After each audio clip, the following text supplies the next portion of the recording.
corporativismo pregado pelo integralismo é mais completo que o fascista, pois não consideramos apenas as corporações econômicas, mas também as corporações sociais e culturais, como as igrejas, o exército, a magistratura e as sociedades das ciências e das artes. Enquanto na Itália ainda subsiste um Senado de base não corporativa e um conselho originado do Partido Fascista fora das corporações, o integralismo proclama que só é legítimo o poder constituído sobre alicerces corporativos. As corporações não estarão subordinadas a um poder político de origem não corporativa. As próprias corporações serão o Estado. Sendo integral o nosso corporativismo, ao lado da Câmara Corporativa Econômica, síntese mais alta das atividades produtivas da nação, haverá um conselho reunindo os representantes das corporações não econômicas. A missão deste conselho é especificamente de antepor os interesses nacionais aos interesses particulares dos grupos, pois o Estado integral não é um Estado subordinado à economia, mas sim um Estado supereconômico que está acima da economia, não como produtor, mas como orientador e fiscalizador. A mesma organização existente no âmbito municipal se produz no ciclo provincial, formando federações sindicais no âmbito nacional, compondo em unidade as corporações. É claro que nós não podemos confundir corporação com sindicato. O sindicato é a sociedade que representa um grupo de homens que se dedicam ao mesmo ofício, como por exemplo o sindicato dos motoristas. Não são somente os motoristas que têm os seus interesses ligados ao problema do transporte comercial, pois há empresas patronais, companhias ferroviárias e muitas outras. Quando os representantes desses se reúnem para resolver os problemas comuns, surge a corporação. A corporação moderna não é fechada como eram as corporações da Idade Média, que só olhavam para o interesse interno da classe. A nação possui muitas profissões e muitíssimos setores de atividade. Por isso, as corporações integralistas têm um caráter nacional. São coordenadas entre si, de maneira que um grupo nunca resolve sem serem consultados os demais. Dessa forma, impede-se, por exemplo, que os plantadores de café obtenham vantagens em detrimento das outras classes, e que um grupo de industriais consiga a proteção alfandegária para indústrias artificiais, causando um imenso prejuízo para o povo. Organizado dentro dos princípios do corporativismo integral, o Brasil poderá alcançar o equilíbrio social de que tanto necessita. Equilíbrio de forças em composição harmônica e não equilíbrio de morte por terem esgotado as forças. Para provar a superioridade da democracia corporativa sobre a democracia liberal, basta comparar o partido com a corporação ou o sindicato.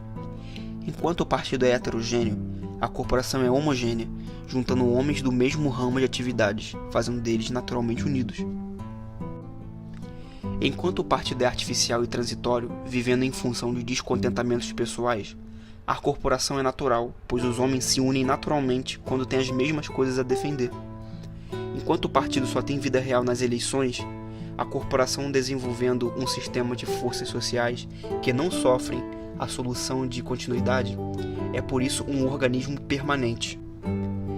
Enquanto o partido se constitui nos grandes centros para impor as suas vontades ao resto do país, a corporação junta elementos sindicalizados ligados a problemas de toda a nação e muitas vezes especificamente locais, não da periferia, mas do sertão.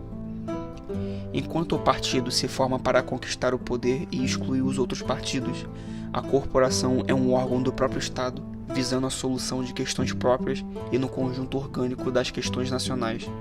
O partido é força de exclusão, enquanto que a corporação é elemento de coordenação.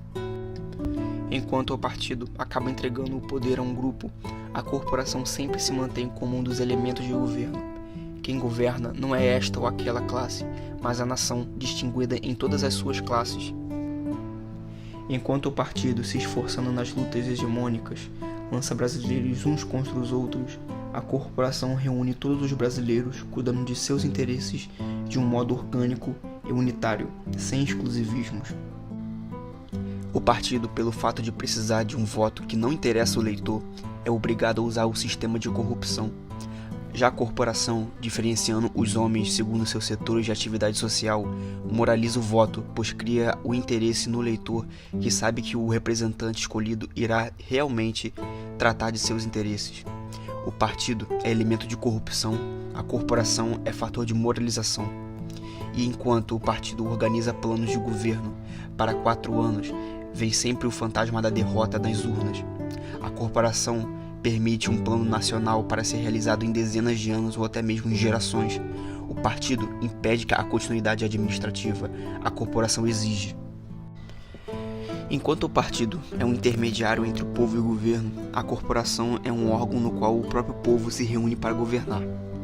Enquanto o partido é uma reunião de homens devido a interesses momentâneos, imediatistas e até mesmo inconfessáveis, a corporação é uma reunião de homens para tutelar interesses permanentes e legítimos. O partido nasce do absurdo oportunista. A corporação se funda na mútua compreensão dos direitos e dos deveres comuns. E enquanto o partido força o Estado a tomar esta ou aquela medida econômica a mando dos grupos que financiam ele, abertamente, a corporação só pode agir com o conhecimento dos demais, sob a fiscalização do Conselho Nacional.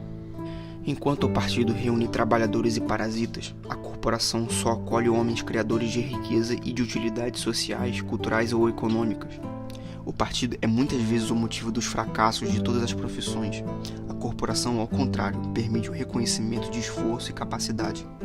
E o partido exprime o capricho de um momento provocado pelas ideologias e interesses corruptos. A corporação reflete uma vontade consciente.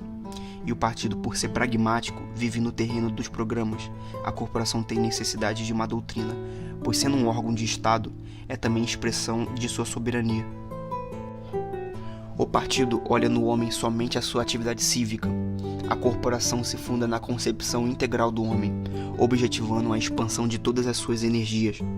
O partido leva a democracia ilusória em que governam os banqueiros, os oligarcas nacionais e internacionais. A corporação leva a democracia orgânica e realista, em que identifica Estado, povo e nação.